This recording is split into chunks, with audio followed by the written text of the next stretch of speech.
West Yorkshire Sport Daily. BBC Radio Leeds.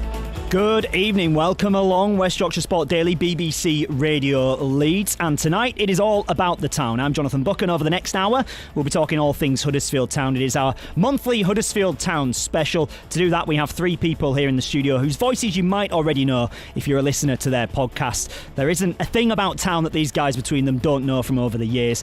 So from He Takes That Chance podcast, it's Neil Wayne, Richard Kosmala and Matt Shaw. Not our rugby league reporter Matt Shaw, another Matt Shaw. Evening chaps. Good evening, Johnny. Good evening, Hi, Johnny. A big night tonight for us to talk about many different things. Feeling a bit dejected tonight, gents? Neil, how are you feeling? Used to it. Used to it by now? Yeah. Yeah, wonderful. Yeah, great. Kosi? Standard, Johnny. There you go. Well, positive start then for us for the next hour.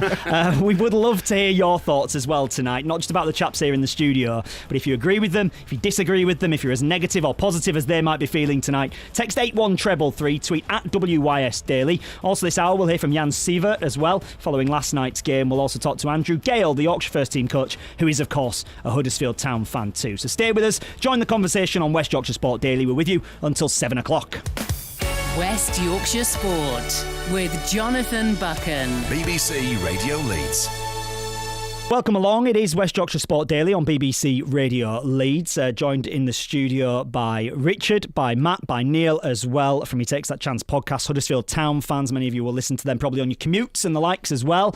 We're going to start tonight, chaps, by talking about this. Space for Davis. He finds Richarlison, whose shot is blocked, but the rebound is put into the back of the net by the Brazilian. After just 2 minutes, he scores with a second bite of the cherry, and Huddersfield Town have not got away from their own penalty area since the start 2 minutes ago of Jan Sievert's first match in charge as head coach, and now he knows the size of the task in front of him. You do all that work, lads. You go on a hot weather training camp, you get everything bed in, and then 2 minutes into a game you find yourselves a goal down last night, and ultimately it did end 1-0 to Everton in that game.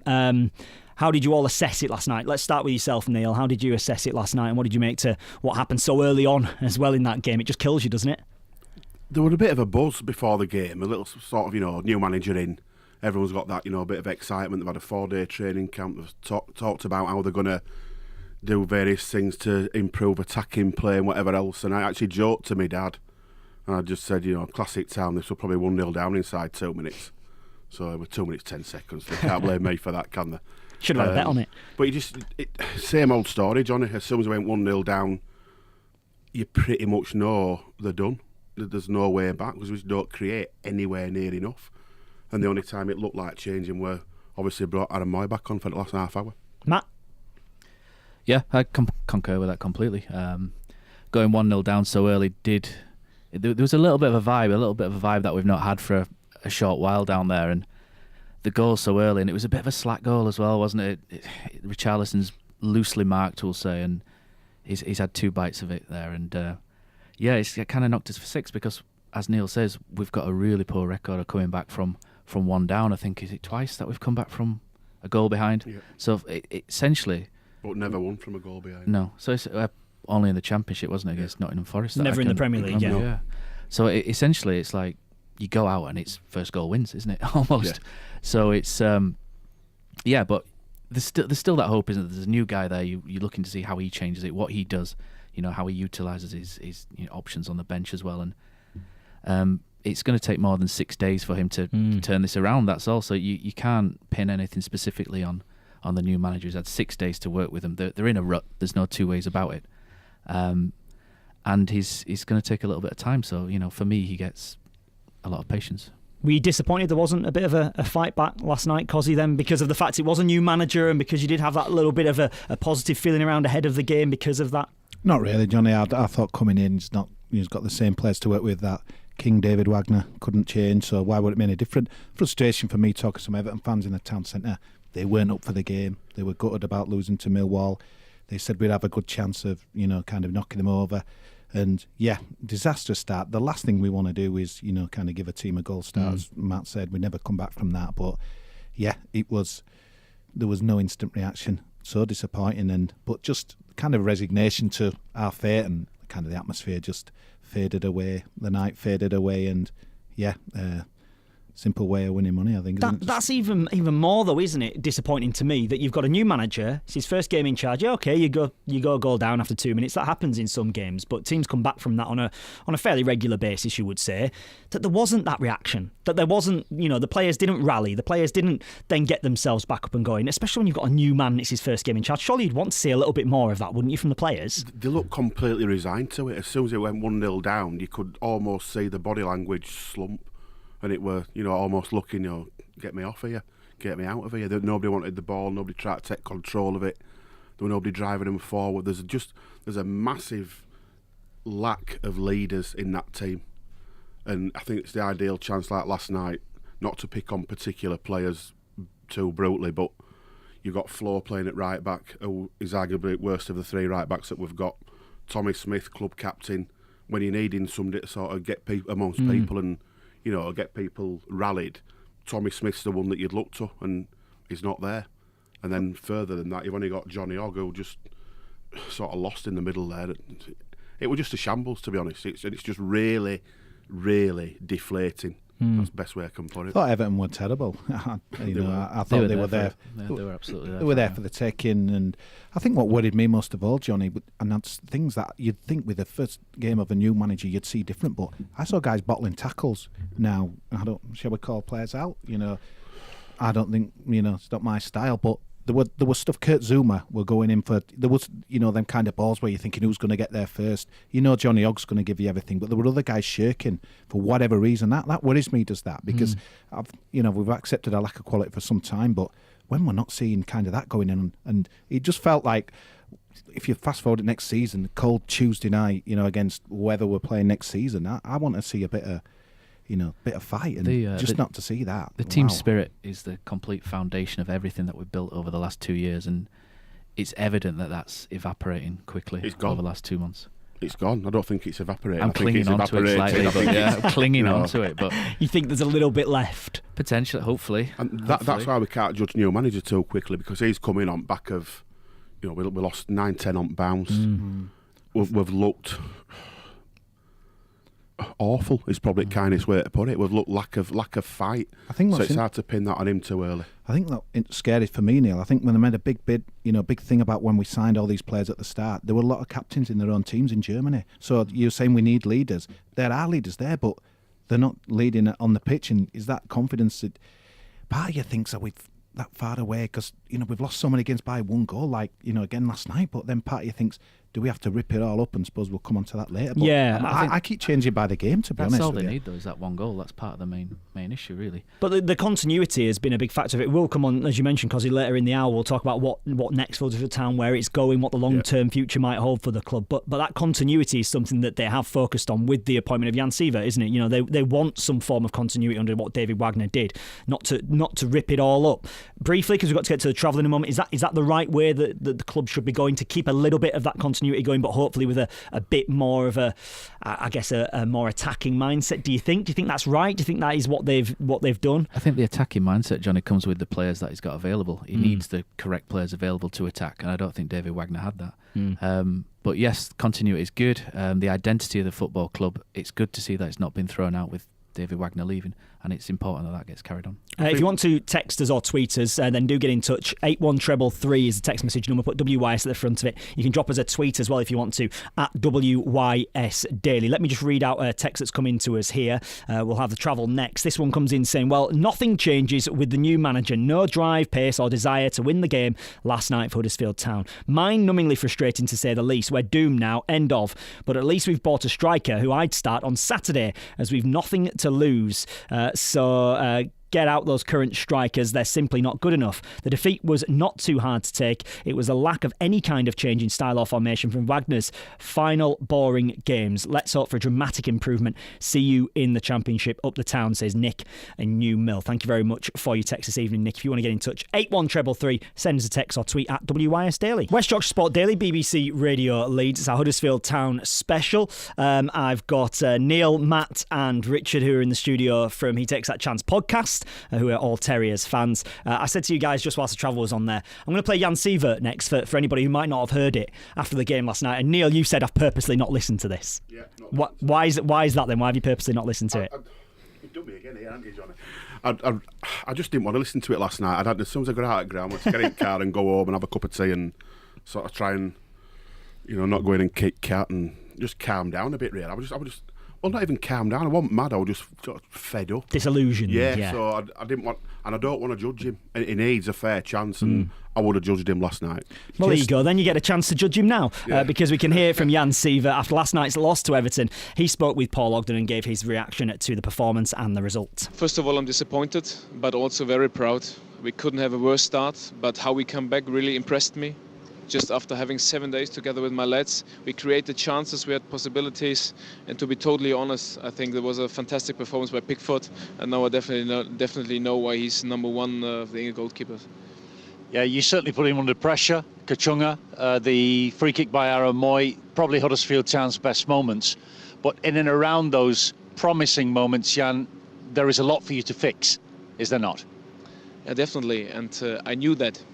But the most important thing, as I said, when you have such a worse start, to come back like this and create chances and in many situations on the game dominate with the ball. So I think I should be proud of a team which is at the bottom of the table and played against a team which is in the first third of the table. So I'm proud that we had so many possibilities. Unlucky that we didn't score. Can you let us in on some of the detail of the game plan and how you think it was executed by your players? The game plan changed very quick because the goal also changed things, which is normal. But the game plan was definitely to give us a possibility to play in the last third. And I think as we have shown, it was possible. But we have to work on scoring, and that is a very important thing. Everton are always an aggressive team. How do you think your players dealt with that? In the middle of the park, particularly in the midfield area? I think we were also aggressive. Our team was also aggressive, and it was a totally fair game, I think. So that's the way it is. You got what you needed from your team in that respect. Yeah, that's what I think. They were the Louds. To be honest, I'm really proud of them, because as I said, it's not easy after 3 minutes when you conceive a goal. So to come back like this and normally when Adama Diakabi, who was on his run, could continue 2 more steps, then I think there's 1-1, and then we have also possibilities to win the game in the last few minutes. Did you sense disappointment around the crowd at the end of the game because it felt like an opportunity missed, maybe because of Everton's recent difficulties? Listen, we have Chelsea. Our team has Chelsea in front of our chest, and the most important thing is now to focus Chelsea. And that the game is over, we have to analyze it, we have to work in our training sessions, we have to continue what we started, and that is the most important thing for me now. I guess what I'm talking about is the hope, and it's a small hope, of avoiding relegation. Did that take a real hit tonight? No, I wouldn't say hit, because I saw just within 7 days, I saw so many things, and the boys got it so quick. So there's still hope until the end. When you arrived, when you started the training sessions in Portugal, did you see a lot wrong with the team? No, it's not. Listen, I don't want to talk about the things which maybe happened in the past. So because I just focused the future, and the boys gave everything in Portugal, and they got the ideas as quick as possible. And as you have seen, it was possible today to score or to win the game also. It was possible to win the game, and this is the most important thing. Tell us about the condition of the team finally, Jan. You made some substitutions. How great was it to see Aaron Moy on the field? But also, you brought Chris Löwe on for Kachunga, which surprised a lot of people because that's a defender for an attacking player. Yeah, the idea was maybe to give us a bit more width, because as you saw, Everton dropped back and was in front of their goal, so we had to try to go for crosses, and Chris has fantastic crosses, so that was the idea. And then I brought Lauren with the second striker, which also showed that we wanted to win the game. Unfortunately, it didn't come your way. Briefly, how much hope have you got for bringing new players in before the end of the week? First of all, I have to analyze the game. And as I said, the transfer window is still open, so we have a look at it and we want to make right decisions. So that's Jan Siver there then after last night's defeat for Huddersfield Town against Everton. Richard, Matt and Neil here in the studio, Huddersfield Town fans. First time you heard that, Neil. We're not judging Jan Siver, let's be perfectly honest. We're not judging him on one game, are we, as a manager and a coach? But I guess, does he have a bit of a free hit? because of the fact that the club is in such a dire position right now. People can't criticise him too much, can they? Because of the fact he's coming in and taking over in a very difficult situation, isn't he? Best way to look at it for me, as I mentioned on podcast last week, he's now got a 14-game pre-season to have a look, see what he wants to keep, see what he wants to get rid of, see what he can build with the players that are there. Try and get. I just want us to go into this end of the season with a bit of bounce and try and do what West Brom did: go down with a bit of pride and a bit of fight and take it down to the last couple of games. Yeah, I'm not even bothered about that, to be honest. No, I think we're gone. For me, we've been gone since Southampton at home. To be honest, just before Christmas, I think that was sort of the writing on the wall time when you're not beating teams that are around you. Yeah. And I just think that just to get some, he's got his work cut out. Let's be honest. We've all witnessed it. We've all seen it. There's no point, polishing it up. You can't, can you? It is what it is. So I just think we need to go in with a bit of bounce, bit of pride, and it's over to him. He's got to free it till the end of this season, then see what he does over at summer, and then next season's a big one because people will expect. Matt, is that how you feel as well about the situation? I think we need to see a bit of progress, to be honest. I don't want to get to the end of the season with 11 points. We need to show an upturn so that we're ready for next season. I think like Neil said, pre-season, yeah, maybe you could call it that, but we need to see an upturn in form to give us hope and expectation, and even to sell season tickets for next year, because at the minute we're in a rut, and in my opinion that's not going to turn around quickly. It can't be fixed in 6 days or 4 days in Portugal. There's something not deeply wrong with the squad, but I think the mentality of the squad currently at the minute, there seems to be such a losing mentality, and it's so hard to turn that round. We've seen teams go down, like Swansea have gone down, and Stoke have gone down after 2-3 years of a losing mentality, and it's hard to shift that. And what West Brom, Neil's right to point out West Brom, and what West Brom have done is they've turned things around there, and Darren Moore got some great results, Man United away last season as well, and they've had that bounce, and that's specifically what we really need to aim for. I don't think sort of carrying on in this vein till the end of the season would be good for us. Kosi? Yeah, much the same as the boys. I mean, no interview with Jason Puncheon, but the club released a bit of a tweet last night, and he's quoting, "I know we've lost the game, but people that were here will be able to leave with lots of positives." Sorry, Jason, not at all. For me, there were no real positives, out of the game. Couldn't really pick you a man of the match, but the guy, just feel sorry for him, really. You could hear only as good as the players at your disposal. I know they always kind of interview managers, don't they? A few months into the job, was it a bigger job than you thought, and that as well. And I just looked at him last night, and he's waving his hands about, running up and down his technical area, and part of me is thinking, wow, mate, this is going to be a struggle. But yeah, I just want to click through the turnstile, think we've got a chance to win a game, and I've not felt that for a while now. This is bad, but it's once the other team get a goal, that's game, set and match. But yeah, I just want, let's be honest, Johnny. Chelsea, taking 1,500, we normally take double that on Saturday, but we've not.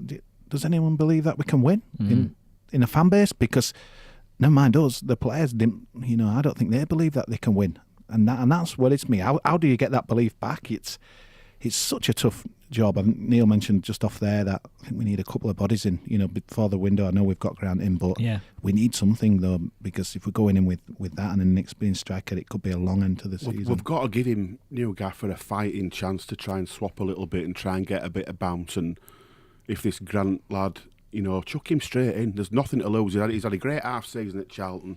Be full of confidence. He's got a move to the Premier League. Get him in.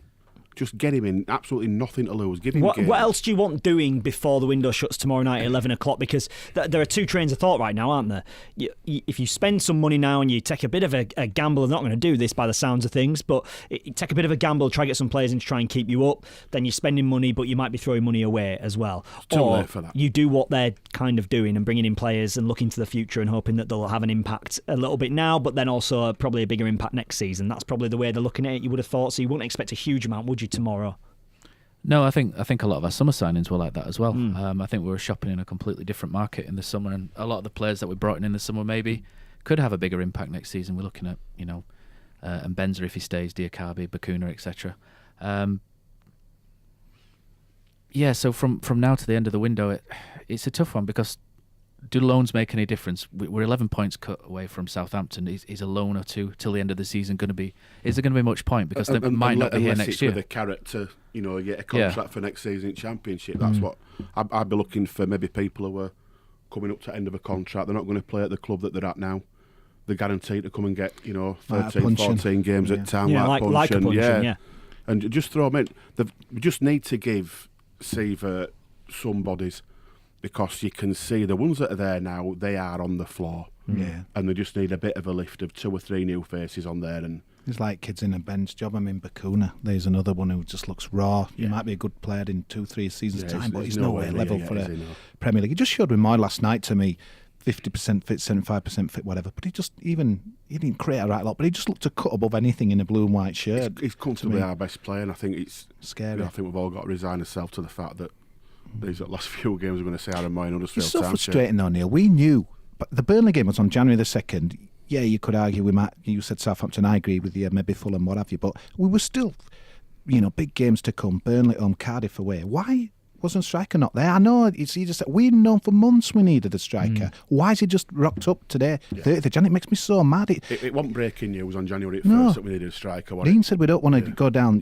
kind of sleepwalking, but, it took us 27 days to get a striker in, and one from League One that really we can't have much expectations about for this. I guess if there were people here from the club, and I'll kind of almost play devil's advocate and go on their behalf and say, well, they'll say it's difficult to get deals done. It's difficult to get players in when you're not wanting to spend millions and millions and millions of pounds because of the fact that you might be dropping out of the Premier League. Yeah. Secondly, because you cut adrift at the bottom of the Premier League. So what players are really looking that we they weren't want that to come much to though, the Johnny, at football that club. time. It was still doable, maybe, but now, obviously now, it's done. But you've got to be reactive. We've got to be proactive, not reactive. 4 or 5 points to 11. Yeah. 11 points behind. We've only got 11 points all season. The prices in this window, though, are insane. Yeah, absolutely. Dom Solanke's This window's always so difficult for Dom teams. Solanke's gone for 21 million. He's scored 1 Premier League goal. He's not kicked a ball yet. He's injured. We had Wolves looking at Tammy Abraham and apparently offering him 120 grand a week. Yeah. Neil Maupay from Brentford, we were apparently interested in. Brentford want 20 million.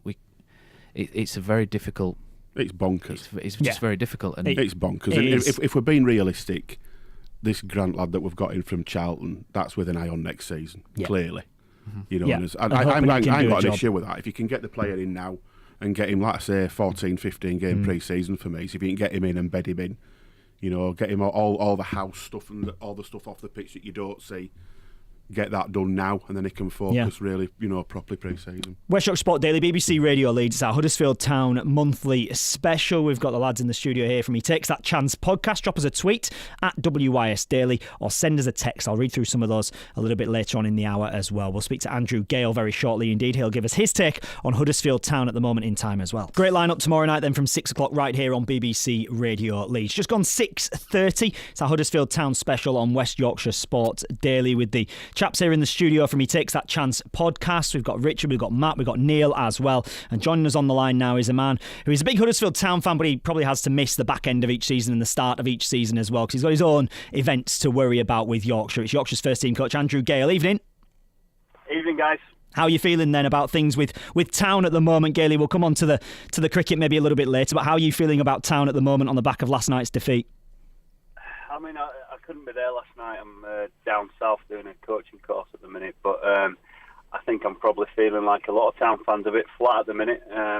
Since sort of October, November time, it's just been a steady decline, and it just feels like we're fading away back into the Championship. How difficult is that for a coach? And you can do it from a cricket perspective, I suppose, when you've had a changing coach, but you've also just got this losing mentality at a club. How difficult is it to try and get a dressing room positive and upbeat once again? It is tough because, we've been struggling to score goals all season. The players have been inconsistent. I think that there's been a slow decline in the football as the season's gone on. And to come in as a new coach, he's obviously going to put some energy into the atmosphere, but ultimately, probably the class isn't there on the field to compete week in, week out, and he's probably got off on the wrong foot. And I just hope that Town fans give him time, give him chance, because in the short term things might not get much better, but I don't think we'll see the best of him until we get in the Championship and he gets a proper pre-season under his belt. It must be really difficult for the players as well when you're in such a poor run of form, and when you are, like you say, coming up against really high quality opposition week in, week out, and you just can't get those goals, can't get those results, to keep yourself positive both when you're on the field for those 90 minutes for them, I suppose, or for the 4 days for you, but then off the field as well when you're away from it, trying to keep yourself positive and working hard. Yeah, you're just looking for that little bit of spark, something to turn it around. And, like I said, Town were playing some good football in October and November time. They had that really good result against Wolves. But from then on in, we created enough chances to win games, and we sort of missed out on that. And you could see players losing confidence as that period went on and through the Christmas period. And that the heads lost a lot of confidence through that, and the heads started to go down, and it's tough for a coach to come in and pick them up. But you are looking for that little bit of spark. Can they turn it around? Can they score a few goals? Anything that can just get them back on track and give them some confidence and belief in each other that, the ability is still there to win games of football in the Premier League. Yeah, it's the smallest thing, I suppose, isn't it? Just that one goal, that one victory, or that last-minute equaliser that gets you a point from a game can be the catalyst, I suppose. Yeah, and a lot of managers won't like talking about luck, but I think Town have been a bit unlucky this year. The number of times that they've hit the woodwork, the number of times that penalty decisions have gone against them. And you hope at some stage that'll turn and them 50-50 decisions go your way, and you get the rub of the green, and then that'll give everyone a big lift. And that's from the outset, that looks like what the players need right now. Yeah, I think I agree with Gailey there. I think we're a year too late, I'm afraid. VAR's coming in next year. I've banged about then on the podcast, and I know it's not everyone's cup of tea, but I've seen it obviously a lot in Spain, and what I've seen is like kind of the smaller teams are getting more of the decisions because they have to go to the VAR, where I kind of think sounds a bit better, I think, because we're doing so poor. But a lot of the times I think the refs look at the back of the names on the back of the shirts and give the decision on that. So yeah, I think VAR, in my opinion, will be good for football, but this year, it's luck has deserted us, and that would have been useful for us a lot of times. Do players believe in luck then? You've mentioned it, Gailey, and you mentioned the fact that, it is something that you don't think Huddersfield have had, but do players believe in that? Are they quite a superstitious bunch at times? You don't want players to fully commit to luck. I think they believe that they need a little bit of luck to be successful. Like in cricket, you need a drop catch here and there, or an LBW decision to go your way, and that can lift a team. But you don't want to pin all your hopes on a bit of luck. You've still got to be playing good football in the Premier League to win games. We know that, because if you switch off for 5 or 10 minutes, you get punished. But you do need a little bit of luck along the way, that 50-50 decision in the box that goes your way. And we've seen numerous decisions go against us this season, and it does sound bitter as a Town fan, having watched them week in, week out, but you play against the big clubs, you get absolutely everything home and away, and we get very little at home, and you get absolutely nothing away from home. And you don't want to be that bitter fan, but I think Kosi's right. VAR hopefully will make a difference to that, and we might not be there to see it. Just to roll the clock back a little bit, because I'd be interested to hear your thoughts on this. When David Wagner left the football club, he said that he needed a break from the rigours, didn't he, of coaching and day-to-day management. As someone who is a first-team coach at a high level, at the elite level of sport, how much does it put you under intense pressure, both mentally, physically? And you mentioned you're down south now going through a coaching course, so it never stops for you. So just how difficult is it? How much did you have empathy for him, I suppose, when he made that decision? Yeah, I've got a lot of empathy for him. Obviously, football's a lot more scrutinised than cricket is, and you're in the public eye every day. You're in the results business, and when things aren't going your way, it's tough to bounce back from that. So I did empathise with him. But the day-to-day, turning up for training when things aren't going well, I think it probably just took its toll on him. You could see in the style of football, they've sort of lost what they were about when he first took over, this high press, high energy, and then they brought that in the Premier League, and this year as the season's gone on, we sort of lost our identity, that terrier spirit that he always spoke about, and he probably couldn't see a way back from that. And I know in the press that he said he was probably going to leave at the end of the season anyway, and we were all so disappointed to see him go. But to remember what a fantastic job he did for the club, it was a real miracle, really, to get Huddersfield Town to the Premier League. And when you sit back and put things in perspective, we're in a miles different place from where we were 3 years ago. We were a club that were probably going to be a yo-yo club between League One and the Championship, and now we're in a position where if we go down, we've got a chance of going back to the Premier League, and that's not been unrealistic. If we go down, we're going to have a lot more money to spend, you would imagine, with the parachute payments and etc. But the confidence and belief of the club, we could go back to the Premier League. So what a job David Wagner did for the club. I guess that's the positive way to look at it, isn't it? That you are possibly a side that could be set, Neil, to go back into the Premier League if you do things right in the summer and you do things right next season. The one thing we have got with Dean Oil is a sensible owner. We're not going to throw stupid money at it next season. But obviously we've committed the 20 million quid to improving the training facilities, which, you know, the infrastructure has improved there instantly. So looking forward with a sensible owner like Dean Oil, you know, the future should be positive. But on the football pitch, it's not just about throwing money at it, is it? You know, it can work both ways. And you'll know, Gailey, as well, won't you, about the difference that can make, having the proper training facilities. Not that the facilities aren't good now, but investing for the long-term future in those facilities for Huddersfield Town, the difference that can make for the football club and the town going forwards. Yeah, exactly. And, you know, player recruitment's going to be key over the next few years if we're going to stand a chance of getting back to the Premier League. And you need to be competing with the likes of Aston Villa and the Derbies. And when players turn up at your training ground, you want them to be blown away. It's the right message to send right from the get-go. And you want players to walk through them gates at Canalside and think, yeah, this is a club that I want to play for. And, you know, although football is very money-orientated, I'm sure some players want to go to a place where they've got ambition and redeveloping the training ground and bringing a new manager in like they have done. That shows ambition to me, and hopefully that'll rub off and bringing in some real good new recruits. And finally then, how are your boys looking? You're a couple of months out from the start of the new season. How are you shaping up? Yeah, good. The lads have been back in training since mid-November. They did a lot of fitness work up to Christmas. They continue that after Christmas. Sort of training in 3-week blocks at the minute, so they do 3 weeks on, 1 week off, and then we sort of up the ante as we get nearer the season. So next week is the first week that they start to up the ante. We'll put them under pressure more in training, and then we have a few days down south at Loughborough before we head off to South Africa in March for a couple of weeks to get some pre-season games in against other county opposition out there, and then pretty much when we get back, we're straight into it. I think our first game's against the university in the last week of March, so that's going to be pretty cold. Hopefully the weather picks up a bit by then, and then we're in full flow to the season. So yeah, I mean we've got a young side at the minute, but there's a lot of excitement in the camp because there's so many places up for grabs. Which is a positive, isn't it? If you've got those places up for grabs, you haven't got people setting the routine, setting the wage. You've got people actually just battling each other for it, and that's surely going to produce better performances, isn't it? It is, yeah. I mean, we're going through a little bit of a transition where a lot of players who've had a lot of success for us over the last few years have gone out the door. They've either retired or have moved on, which has been a tough time for the club. But like you say, that does create opportunity. There's young lads been chomping at the heels for the last few years, and they want to be given a good run in the team. So you can feel that in the environment at the minute when you turn up for training. Everyone's putting a real big shift in and trying to impress the coaches and the captain.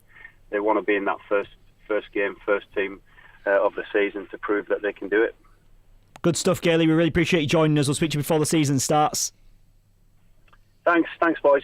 Good stuff. That is Andrew Gill there, who's just joined us live, taking a bit of time out from his coaching that he's doing down south as well, going through his bit of coaching badges and work down there. So we really appreciate that. If you want to get in touch with us tonight, you can do so. You can text 81333. You can tweet at WYS Daily. Don't forget, you'll hear every ball of the cricket season right here on BBC Radio Leeds. You'll be able to follow every single commentary via our website, bbc.co.uk/Radio Leeds, and click on the commentaries page. And the cricket show will be back as well on a Thursday night between 6 and 7 o'clock. I want to take a look at a couple of messages that have come into us then, chaps.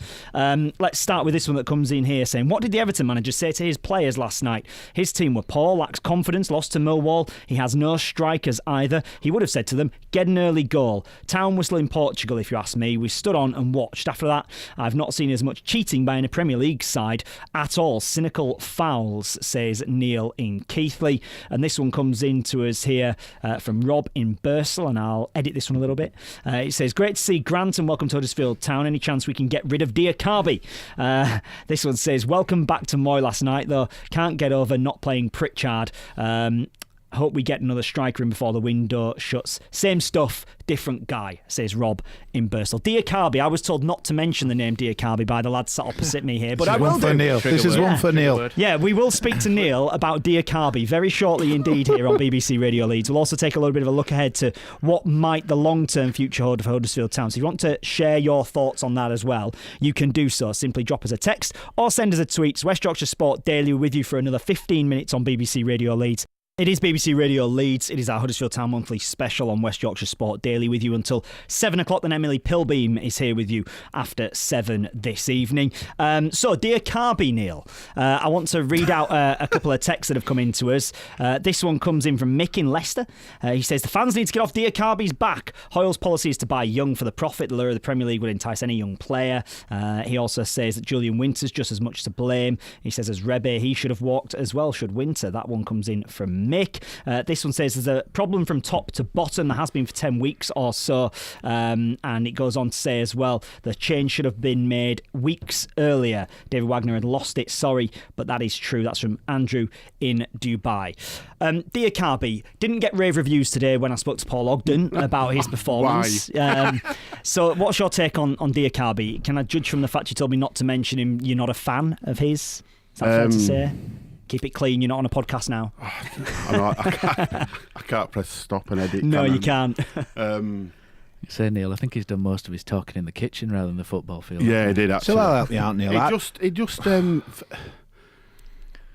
He looks headless, completely headless. I actually joked that he'd be a great footballer if there wasn't a ball involved. And, you know, his first touch... He's quick. He is absolutely rapid. He's no rapid. denying that. But as Danny said, who does podcast with us, he's got to be quick to catch up with his first touch. I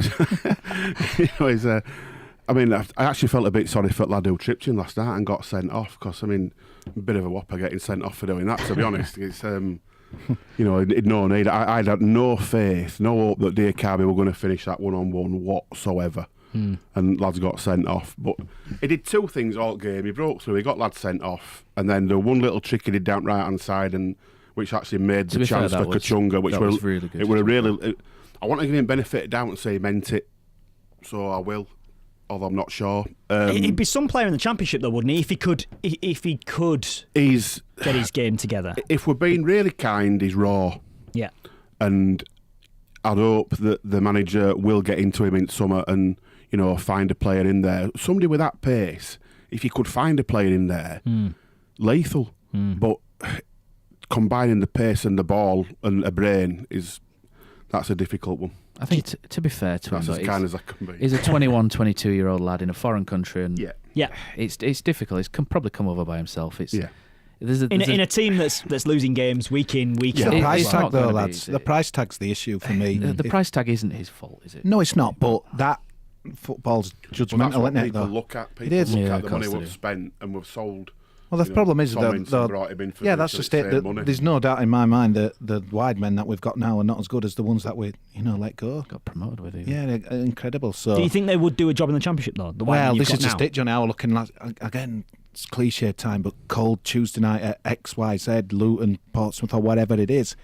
Would he be up for it? Yeah, you'd hope we think he'd better than that level. But I remember when we signed him, and it was just weird out of nowhere. French journalists, you just never know. But they basically said no loss to Monaco, and Huddersfield have paid way over the odds. And unfortunately, it's we've had a tweet in here that's a little bit more positive. It says, but for some quality goalkeeping from England's number one last night, we'd have won the game and everybody would have been happy. That was the difference between us and Everton. Yes, Everton, not Exeter. Punchin was right. I saw loads of positive last night. Open your eyes, guys, says Nick on Twitter. That's fair enough, but I think Everton had gears to go into. I don't think they really broke sweat once they'd scored early, because, to be honest, most teams know that if they get a first goal, we're done.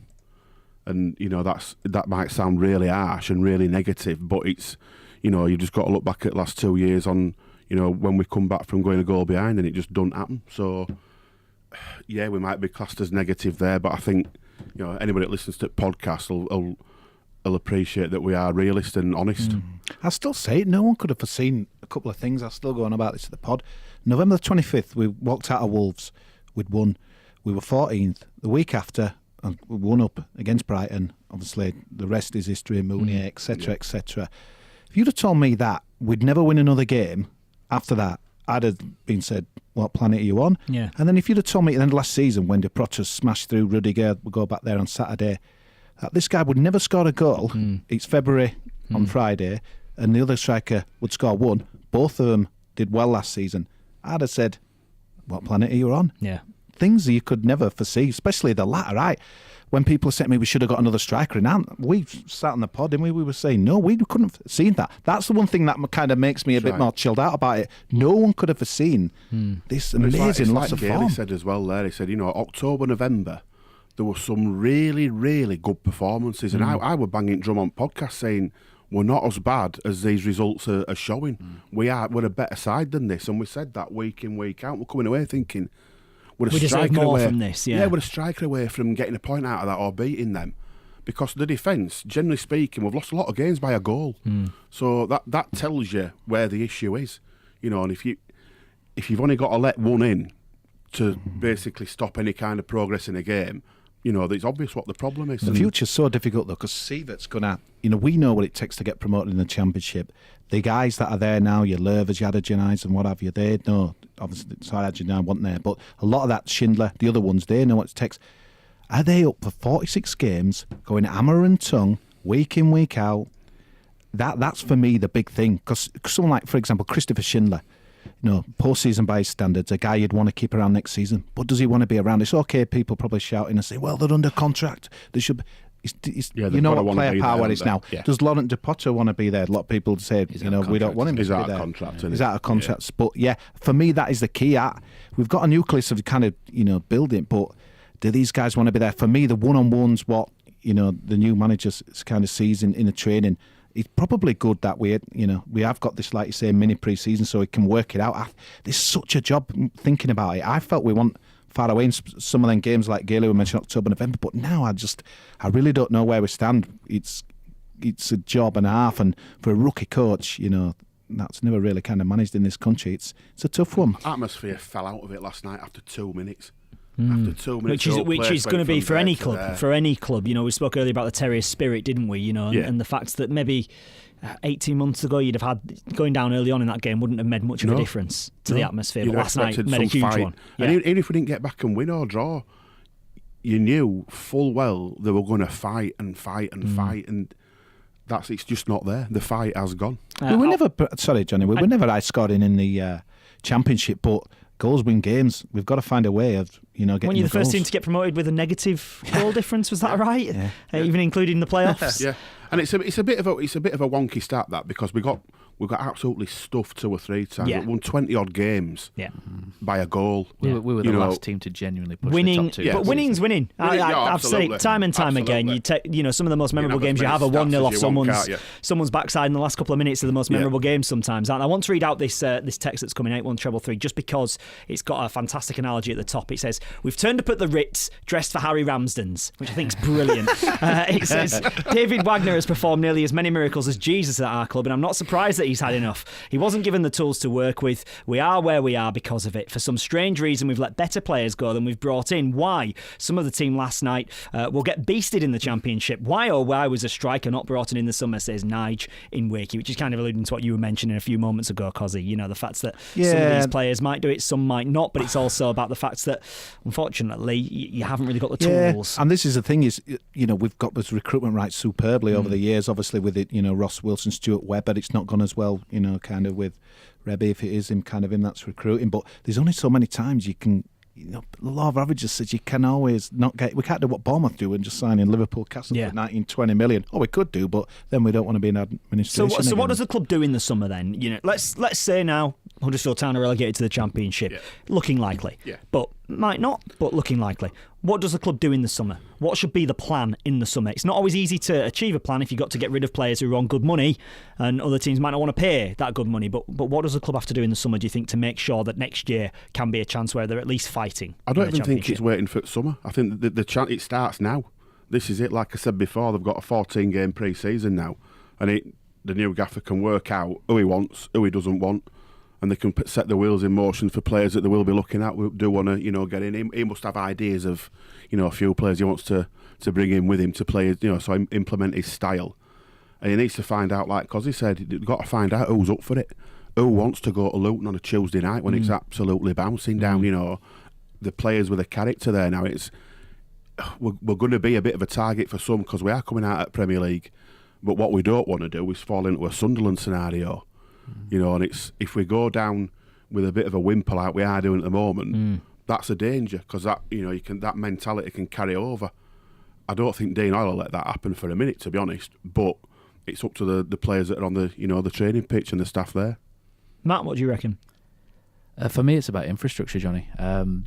There's a harsh lesson learned down the road from us. What happens when you try and spend, or overspend in the Premier League? Gamble on Europe, yeah. Exactly, and we've committed £20 million to the new training ground, which is great. I'd just like us to see. I remember when Stuart Webber and Ross Wilson and Stuart Webber have both said things like Huddersfield are miles away off the pitch compared to other clubs like Watford and what have you. I want to see us bridge that gap. I want to see us, our scouting structure, for example. Brentford are a wonderful example of being able to pluck, decent players from all over Europe, and they slot in brilliantly. I want us to be able to start doing that more often. For me, it's about infrastructure, and I think the real key really is after 3 years, if we've not gone back up and the parachute payments have run out, what does our football club look like? Is it one that needs propping up again still by Dean Hoyle? $5 million a year, is it that $5-6 million a year he's got to put in and prop the club up? That the real test of how we've done in the Premier League is when the parachute payments run out, and how Huddersfield Town looks in the Championship. And the true mark of success is if it's moved on. Kosi? I just want to be excited again. I was talking to a Bradford fan today. They won in the last minute in freezing cold. Yeah. And that's, the bottom of League One. We were absolutely buzzing that they'd won 4 goals. What a game. He'd made the effort to go in the cold and stuff. I just want that excitement again. We've been spoiled over the years. There's no point getting us violins out. There'll be people saying, well, hang on a minute. Obviously, we're doing pain. We've got to take our medicine now and that as well. But yeah, when August kind of rolls next season, I just want to be there thinking, wow, but this is it. We're on the front foot playing that kind of football that we always knew and loved under David Wagner. And hopefully, Jan can kind of get us that with his dealings over the... You're right, because when all's said and done, however bad this season's been, I'd live this season again to have the previous 2 seasons, hands down. Yeah. No argument. Yeah, which is what it comes down to, isn't it? You pay your money, you want to have your enjoyment, whether that's enjoyment of the style of football you see or whether it's getting the results and getting to where you want to go. Lads, we've run out of time. Really appreciate you joining us here in the studio tonight. Rich, thank you very much. Cheers, Matt, thank you. Thank you very much, Neil as well, Cheers. thanks. Do download the podcast as well. He takes that Chance Pod is the one that you need to search for. You can find them all over Twitter as well. We've tweeted about them earlier on today, so you can certainly find them out there as well.